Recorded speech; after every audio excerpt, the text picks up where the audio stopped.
अनुभव। प्रियतम को 1 वर्ष की सज़ा हो गई और अपराध केवल इतना था कि 3 दिन पहले जेठ की तपती दोपहरी में उन्होंने राष्ट्र के कई सेवकों का शरबत पान से सत्कार किया था। मैं उस वक्त अदालत में खड़ी थी। कमरे के बाहर सारे नगर की राजनीतिक चेतना किसी बंदी पशु की भांति खड़ी चीत्कार कर रही थी। मेरे प्राणधन हथकड़ियों से जकड़े हुए लाए गए। चारों ओर सन्नाटा छा गया। मेरे भीतर हाहाकार मचा हुआ था, मानो प्राण पिघला जा रहा हो। आवेश की लहरों सी उठ उठकर समस्त शरीर को रोमांचित किए देती थी। ओह, इतना गर्व मुझे कभी नहीं हुआ था। वह अदालत, कुर्सी पर बैठा हुआ अंग्रेज अफसर, लाल जरीदार पगड़ियाँ बांधे हुए पुलिस के कर्मचारी, सब मेरी आंखों में तुच्छ जान पड़ते थे। बार बार जी में आता था दौड़कर जीवन धन के चरणों में लिपट जाऊं और उसी दशा में प्राण त्याग दूं। कितनी शांत, अविचलित, तेज और स्वाभिमान से प्रदीप्त मूर्ति थी। ग्लानि, विषाद या शोक की छाया भी न थी। नहीं, उन होठों पर एक स्फूर्ति से भरी हुई मनोहारिणी ओजस्वी मुस्कान थी। इस अपराध के लिए 1 वर्ष का कठिन कारावास। वाह रे न्याय, तेरी बलिहारी है। मैं ऐसे 1000 अपराध करने को तैयार थी। प्राणनाथ ने चलते समय एक बार मेरी ओर देखा, कुछ मुस्कुराए, फिर उनकी मुद्रा कठोर हो गई। अदालत से लौटकर मैंने 5 रुपए की मिठाई मंगवाई और स्वयं सेवकों को बुलाकर खिलाया। और संध्या समय मैं पहली बार कांग्रेस के जलसे में शरीक ही नहीं हुई, मंच पर जाकर बोली और सत्याग्रह की प्रतिज्ञा ले ली। मेरी आत्मा में इतनी शक्ति कहाँ से आ गई नहीं कह सकती। सर्वस्व लुट जाने के बाद फिर किसकी शंका और किसका डर। विधाता का कठोर से कठोर आघात भी अब मेरा क्या अहित कर सकता था। दूसरे दिन मैंने 2 तार किए, एक पिताजी को, दूसरा ससुर जी को। ससुर जी पेंशन पाते थे। पिताजी जंगल के महकमे में अच्छे पद पर थे, पर सारा दिन गुजर गया, तार का जवाब नदारद। दूसरे दिन भी कोई जवाब नहीं। तीसरे दिन दोनों महाशयों के पत्र आए। दोनों जामे से बाहर थे। ससुर जी ने लिखा, आशा थी तुम लोग बुढ़ापे में मेरा पालन करोगे। तुमने उस आशा पर पानी फेर दिया। अब क्या चाहती हो, मैं भिक्षा मांगूं? मैं सरकार से पेंशन पाता हूं। तुम्हें आश्रय देकर मैं अपनी पेंशन से हाथ नहीं धो सकता। पिताजी के शब्द इतने कठोर न थे, पर भाव लगभग ऐसे ही थे। इसी साल उन्हें ग्रेड मिलने वाला था। वह मुझे बुलाएंगे तो संभव है ग्रेड से वंचित होना पड़े। हाँ, वह मेरी सहायता मौखिक रूप से करने को तैयार थे। मैंने दोनों पत्र फाड़कर फेंक दिए और उन्हें कोई पत्र न लिखा। हाँ स्वार्थ, तेरी माया कितनी प्रबल है। अपना ही पिता केवल स्वार्थ में बाधा पड़ने के भय से लड़की की तरफ से इतना निर्दय हो जाए, अपना ससुर अपनी बहू की ओर से इतना उदासीन हो जाए। मगर अभी मेरी उम्र ही क्या है, अभी तो सारी दुनिया देखने को पड़ी है। अब तक मैं अपने विषय में निश्चित थी, लेकिन अब यह नई चिंता सवार हुई। इस निर्जन घर में निराबाधार निराश्रय कैसे रहूँगी? मगर जाऊँगी कहाँ? अगर कोई मर्द होती तो कांग्रेस के आश्रम में चली जाती या कोई मजबूरी कर लेती। मेरे पैरों में नारीत्व की बेड़ियाँ पड़ी हुई थीं। अपनी रक्षा की इतनी चिंता न थी जितनी अपने नारीत्व की रक्षा की। अपनी जान की फिक्र न थी, पर नारीत्व की ओर किसी की आंख भी न उठनी चाहिए। किसी की आहट पाकर मैंने नीचे देखा। 2 आदमी खड़े थे। जी, मैं आया पूछूं तुम कौन हो, यहाँ क्यों खड़े हो? मगर फिर ख्याल आया, मुझे ये पूछने का क्या हक? आम रास्ता है, जिसका जी चाहे खड़ा हो।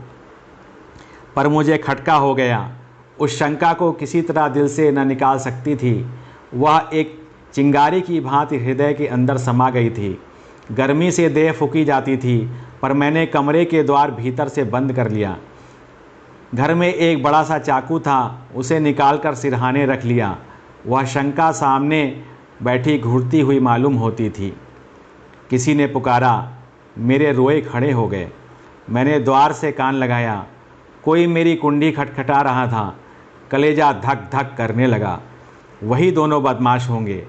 क्यों कुंडी खटखटा रहे हैं? मुझसे क्या काम है? मुझे झुंझलाहट आ गई।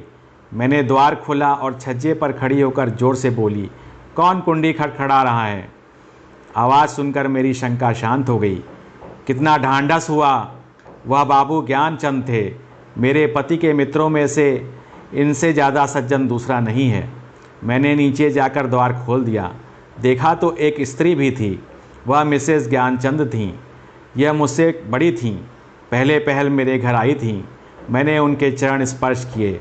हमारे वहाँ मित्रता मर्दों ही तक रहती है, औरतों तक नहीं जाने पाती।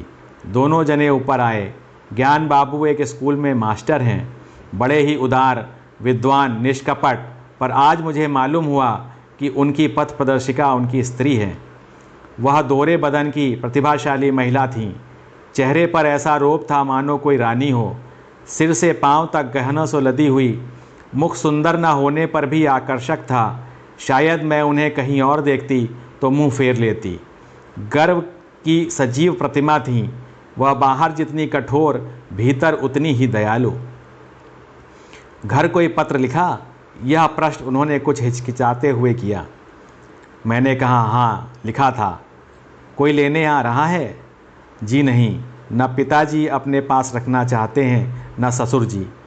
तो फिर क्या? अभी तो यहीं पड़ी हूँ। तो मेरे घर क्यों नहीं चलती? अकेले तो इस घर में मैं न रहने दूंगी। खुफिया के 2 आदमी इस वक्त भी डटे हुए हैं। मैं पहले ही समझ गई थी दोनों खुफिया के आदमी होंगे। ज्ञान बाबू ने पत्नी की ओर देखा, मानो उसकी आज्ञा से कहा, तो मैं जाकर तांगा लाऊं? देवी जी ने इस तरह देखा मानो कह रही हो, क्या अभी तुम यहीं खड़े हो? मास्टर साहब चुपके से द्वार की ओर चले। ठहरो, देवी जी बोली, क्या तांगा लाओगे? कै मास्टर साहब घबरा गए। हाँ कै, एक तांगा पर 3 सवारियां ही बैठेंगी। संदूक, बिछावन, बर्तन भाड़े क्या मेरे सिर पर जाएंगे? तो 2 ले आऊँगा, मास्टर साहब डरते डरते बोले। एक तांगे में कितना सामान भर दोगे? तो 3 ले आऊँ? अरे तो जाओ भी, जरा सी बात के लिए घंटा भर लगा दिया। मैं कुछ कह ना पाई थी कि ज्ञान बाबू चल दिए। मैंने सकुचाते हुए कहा, बहन तुम्हें मेरे जाने से कष्ट होगा। और देवी जी ने तीक्ष्ण स्वर से कहा, हाँ होगा तो अवश्य। तुम दोनों जून में 2-3 पाव भर आटा खाओगी, कमरे के कोने में अड्डा जमा लोगी, सिर में आने का तेल डालोगी। ये क्या थोड़ा कष्ट है? मैंने झेपते हुए कहा, आप तो बना रही हैं। देवी जी ने सहृदय भाव से मेरा कंधा पकड़कर कहा, जब तुम्हारे बाबूजी लौट आवें तो मुझे भी अपने घर मेहमान रख लेना, मेरा घाटा पूरा हो जाएगा। अब तो राजी हुई। चलो असबाब बांधो, खाट वाट कल मंगवा लेंगे। मैंने ऐसी सहृदय, उदार, मीठी बातें करने वाली स्त्री नहीं देखी। मैं उनकी छोटी बहन होती तो भी शायद इससे अच्छी तरह न रखती। चिंता या क्रोध को तो जैसे उन्होंने जीत लिया हो। सदैव उनके मुख पर मधुर विनोद खेला करता था। कोई लड़का बाला न था, पर मैंने उन्हें कभी दुखी नहीं देखा। ऊपर के काम के लिए लौंडा रख लिया था, भीतर का सारा काम खुद करती। इतना कम खाकर और इतनी मेहनत करके वह कैसी इतनी हृष्ट पुष्ट थी, मैं नहीं कह सकती। विश्राम तो जैसे उनके भाग्य में ही नहीं लिखा था।